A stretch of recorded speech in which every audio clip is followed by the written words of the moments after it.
Pemirsa, Anda masih bersama kami dalam MNC News Spesial G20. Kita akan kembali menuju ke lokasi Garuda Wisnu Kencana, Badung, Bali untuk melihat bagaimana jalannya. Ya pemirsa, saat ini Anda melihat Perdana Menteri Inggris yang terbaru, Rishi Sunak, datang dengan memakai batik tampaknya.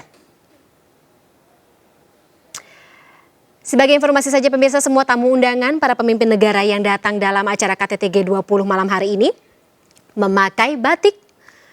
Dan bahkan para istri dari kepala negara juga memakai kain tenun geringsing yang juga menjadi salah satu souvenir utama dalam pelaksanaan KTT G20. Presiden Cina Xi Jinping tadi juga bersama sang istri datang terlihat juga memakai batik pemirsa. Jadi pepatah untuk memasyarakatkan batik tidak hanya berlaku dalam skala nasional saja, tampaknya ini sudah masuk ke dalam skala internasional.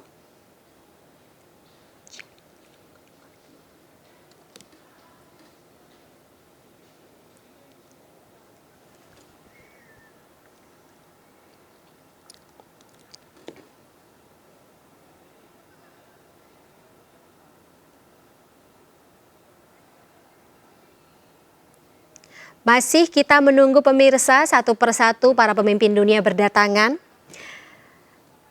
Disambut oleh Presiden Joko Widodo beserta sang istri Ibu Iriana Widodo yang menggunakan pakaian adat dari Bali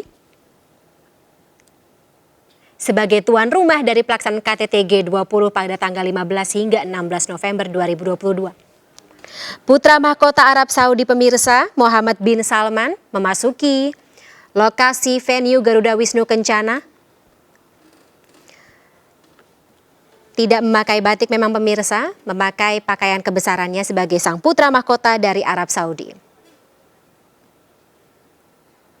Berfoto bersama dengan Presiden Joko Widodo dan Ibu Iriana Widodo semakin mengukuhkan, mungkin menjadi citra pengukuhan dari hubungan bilateral antara keduanya, negara Indonesia dan juga Arab Saudi.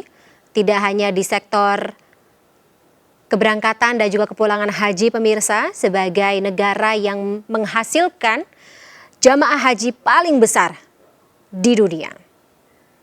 Tetapi juga di sektor lainnya seperti ekonomi, kemudian juga energi dan sumber daya mineral, serta bersama-sama menciptakan bagaimana akan ada perubahan di tengah tantangan resesi ekonomi tahun 2023. Anda melihat pemirsa saat ini lebih tepatnya, Ketua DPR Puan Maharani juga berada di tengah-tengah tamu undangan. Di depan Puan Maharani tadi pemirsa Anda melihat Presiden Cina Xi Jinping.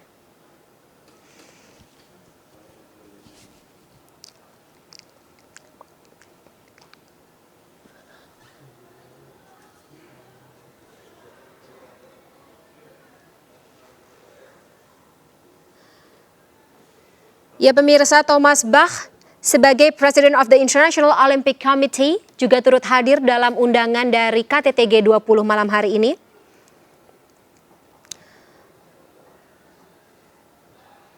Mengingat berdasar keterangan tertulis yang diterima oleh Jakarta, Bach sebelumnya datang bersama dengan IOC di Direktorat Jenderal dan juga delegasi lainnya serta rombongan dari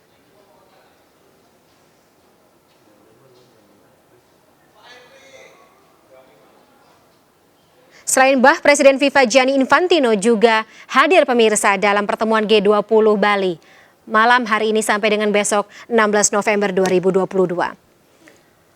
Suatu pemandangan yang cukup menarik pemirsa ketika kita melihat para pemimpin dunia sedang bersosialisasi, membaur satu sama lain, menciptakan nuansa bahwa masih ada harapan untuk menciptakan kedamaian di muka bumi ini. Recover together, recover stronger menjadi salah satu statement yang juga disuarakan dalam pelaksanaan KTT G20. Bangkit dari pandemi COVID-19 yang melanda bumi secara atau melanda dunia internasional. dan menuju tahun 2023 di mana ada tantangan resesi ekonomi yang menanti, tetapi kita tetap optimis pemirsa untuk bisa mencarikan solusi serta bersama-sama menghadapi 2023. Ya, kita tinggalkan sementara gelaran G20 di Garuda Wisnu Kencana atau lokasi Garuda Wisnu Kencana di Badung, Bali.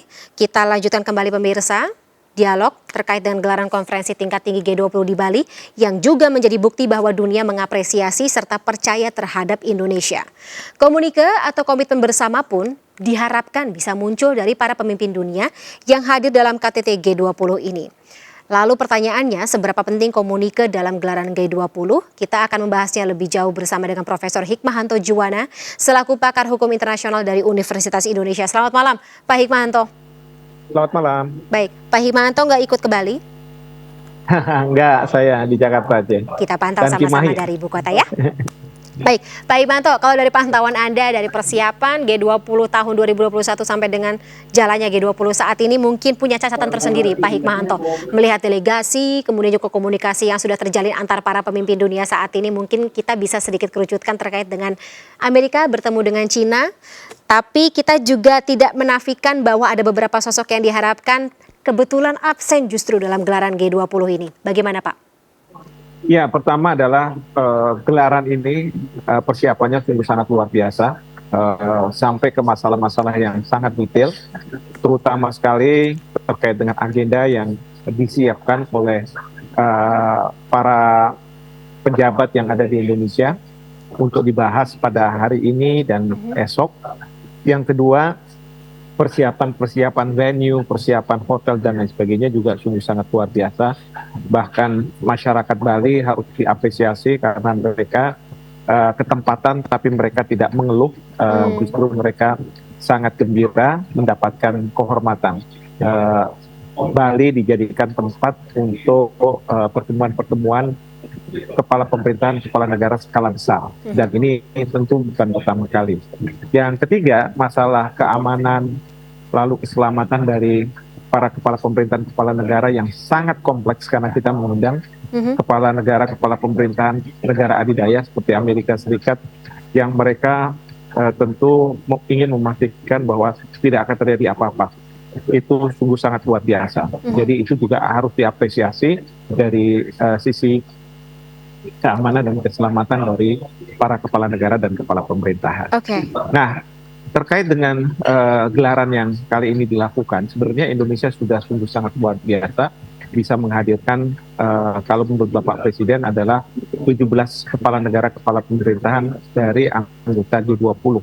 Ini jumlah yang signifikan, meskipun dibayang-bayangi dengan perang di Ukraina. Ada isu-isu geopolitik.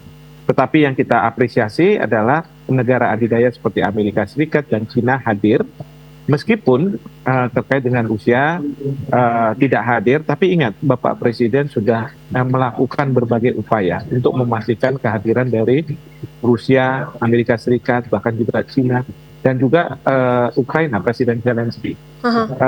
Bapak Presiden yang memiliki diskresi untuk mengundang tamunya itu sudah mengundang Ukraina. Bahkan Bapak Presiden memastikan bahwa kepala pemerintahan, kepala negara G7 itu hadir, maka beliau pergi ke Jerman, bertemu pada saat pemimpin dari G7 itu berada di Jerman melakukan rapat. Bapak Presiden ada di sana dan kemudian secara pribadi mengundang mereka semua, dan alhamdulillah semua yang diundang di G7 hadir pada saat ini. Lalu Bapak Presiden sudah ke Ukraina, juga menyampaikan undangan secara pribadi, termasuk juga ke Rusia.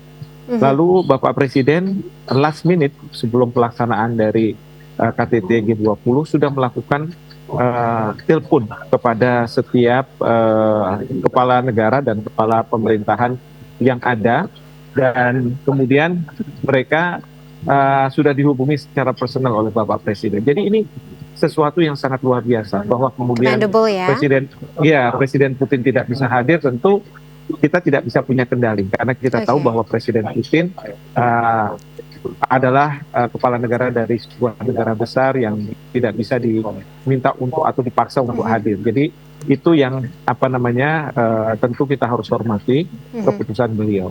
Nah, tetapi ini semua sudah dilakukan, bahkan pada waktu pidato pembukaan, saya sangat apresiasi karena Bapak Presiden menyampaikan soal perang. Ya. Jadi mungkin bagi kepala negara, kepala pemerintahan yang menjadi host, ini mungkin akan dianggap tabu ya, seolah-olah kenapa membicarakan masalah perekonomian, ya mandat G20 adalah perekonomian, tapi membicarakan perang. Tapi Bapak Presiden punya poin yang penting, bahwa kalau perang ini tidak diselesaikan, maka perekonomian tidak akan move forward, tidak akan pulih, tidak akan maju, tidak akan kemana-mana. Jadi Bapak Presiden berkeyakinan bahwa perang harus diakhiri. Ya, jadi itu prasyarat bagi perekonomian dunia. Dan Bapak Presiden juga mengatakan bahwa jangan sampai kita gagal. Ya, kita harus berhasil untuk menyelesaikan berbagai masalah, tantangan. Karena apa? Kita sudah akan menghadapi krisis pangan, krisis energi, bahkan diambang perang dunia ketiga. Oleh karena itu, Bapak Presiden sangat menghimbau negara-negara bahwa ini merupakan tanggung jawab tidak terhadap warga negara dari kepala pemerintah, kepala negara yang ada, tapi tanggung jawab mereka terhadap dunia. Bahkan tidak hanya pada current generation, menurut beliau, generasi sekarang, tapi generasi future generation, generasi ke depan.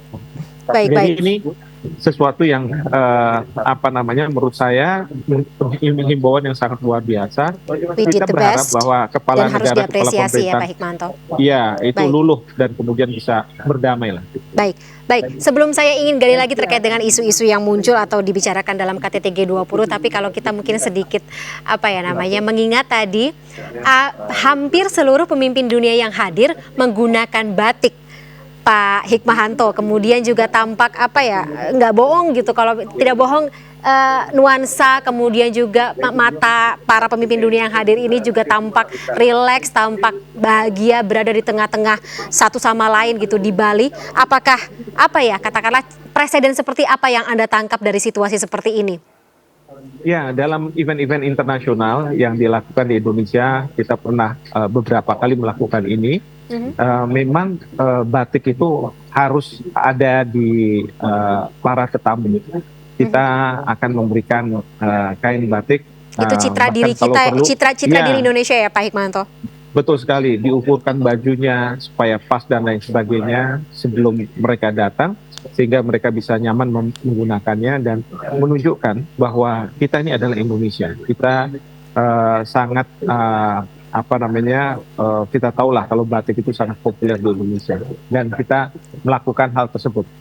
Oke, baik. Nah, itu yang terlihat di sini. Pak Hikmanto, mohon maaf saya harus potong terlebih dahulu. Saya akan ajak Anda juga serta pemirsa kembali ke Garuda Wisnu Kencana karena Presiden Jokowi saat ini sedang memberikan sambutannya.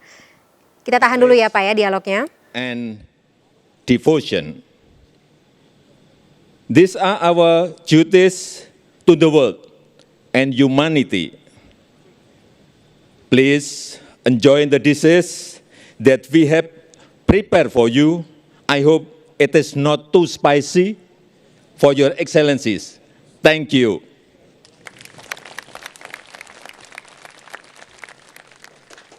Thank you, Excellency. Excellencies, ladies and gentlemen, we now kindly invite you to enjoy the finest delicacies that we have prepared especially for all of you this evening. We wish you an enjoyable dinner.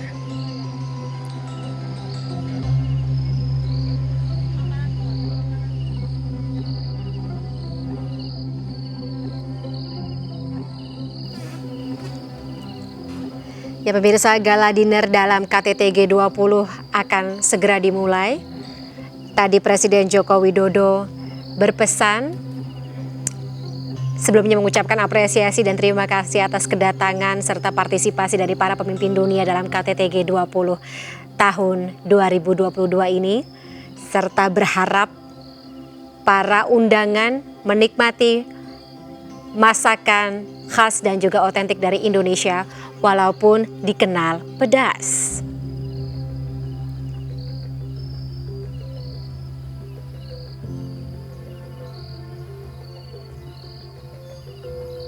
Ya pemirsa, atau hampir sebagian besar tamu undangan para pemimpin dunia yang hadir dalam gala dinner malam hari ini memakai batik khas dari Indonesia. Seperti kata pakar hubungan internasional Universitas Indonesia Hikmahanto Juwana tadi, menunjukkan sekali lagi bahwa batik merupakan tidak hanya khasanah budaya tetapi juga citra diri Indonesia di mata internasional dan sudah diakui pula oleh para pemimpin negara sebagai salah satu legacy yang harus dipertahankan.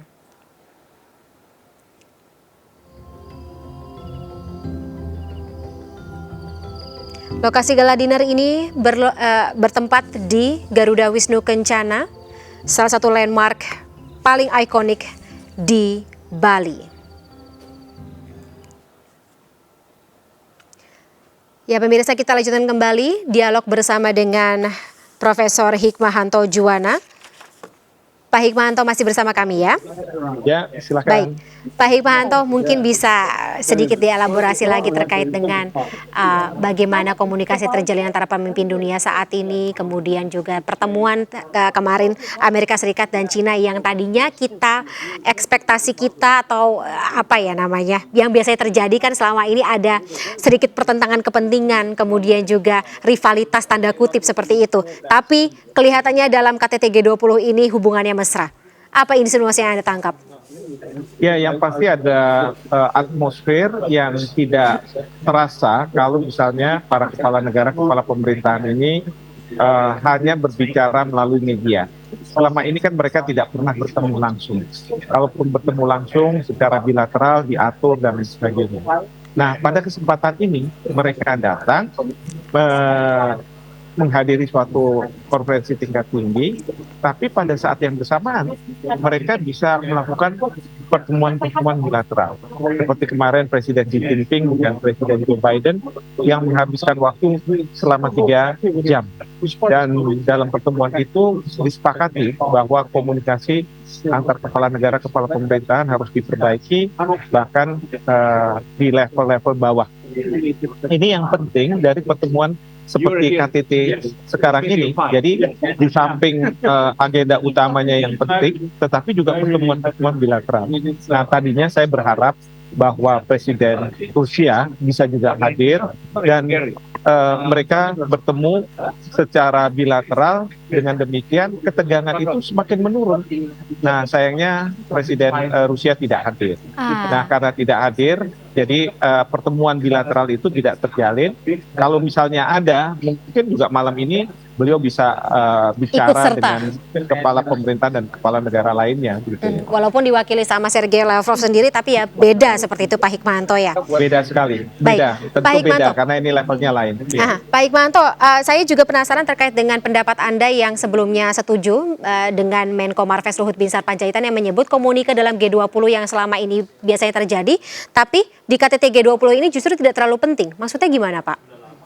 Sebenarnya gini, kalaupun tidak ada komunike itu tidak terlalu penting. Karena komunike itu juga bukan dokumen hukum. Komunike ini tidak mengikat secara hukum begitu ya? Tidak mengikat secara hukum. Komunike ini merupakan kesepakatan setelah diadakannya KTT. Nah, saya menduga kenapa alot, karena dalam KTT kali ini akan dibicarakan mengenai masalah perang di Ukraina. Dan Amerika Serikat mungkin masih menggunakan istilah perang agresi oleh Rusia di Ukraina. Tapi Rusia tentu tidak setuju dengan pernyataan atau kata-kata seperti itu. Nah, ini yang mengakibatkan bahwa tidak ada konsensus, padahal harusnya komunike itu didasarkan pada konsensus. Nah, ini yang menjadi menurut saya stumbling block atau rintangan untuk bisa disepakati. Tapi saya yakin pemerintah Indonesia mencoba untuk merumuskan kata atau kalimat yang bisa diterima, yang bisa nyaman bagi semua kepala negara, kepala pemerintahan, tanpa pertama menghilangkan muka dari sebuah negara, gitu ya. Yang kedua juga tidak akan memojokkan negara manapun. Nah, ini mungkin yang sedang diupayakan. Tetapi sekali lagi Pak Luhut menyampaikan bahwa kalau tidak ada ya tidak apa-apa, itu dalam Yang penting konteks sepakat ya, seia sekata ya Pak Hikmanto. Iya, ini bicara soal worst skenario. Ya, skenario terburuknya adalah kalau sampai tidak ada ya tidak masalah, bukan berarti terus kemudian ini merupakan suatu kegagalan dari forum G20. Dan Bapak Presiden sudah dalam pembukanya juga mengatakan bahwa kita tidak boleh gagal di dalam pertemuan ini. Demikian. Jangan sampai menjadi citra tersendiri seperti itu ya dari pelaksanaan KTT G20 ya Prof. Ya, ini Baik. semua tergantung pada kepala pemerintahan dan kepala negara yang Indonesia tidak punya kendali sebenarnya kalau soal kesepakatan. Ya, Demikian. semoga satu visi-visi seperti itu. Baik, Prof. Hikmahanto Juwana selaku pakar hukum internasional dari Universitas Indonesia, terima kasih sekali atas waktunya bersama kami di MNC News Special G20. Sehat selalu Prof. Sampai jumpa lagi di lain kesempatan. Sampai jumpa. Terima kasih.